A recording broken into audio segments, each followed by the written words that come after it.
Do'stlar, Damas mashinam bilan Amir Temur zamoniga borib kira qilib kelamiz. Like, podpiska bosishni esdan chiqarmanglar. 1370-yil. Amir Temur zamoni. Mahkam ushlanglar, ha?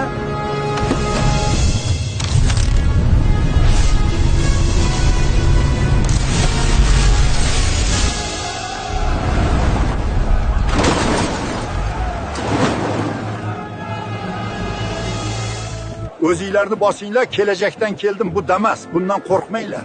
Biz tomondagilarni joniga tekkan. Sizlarni ham jonlarga tegadi hali.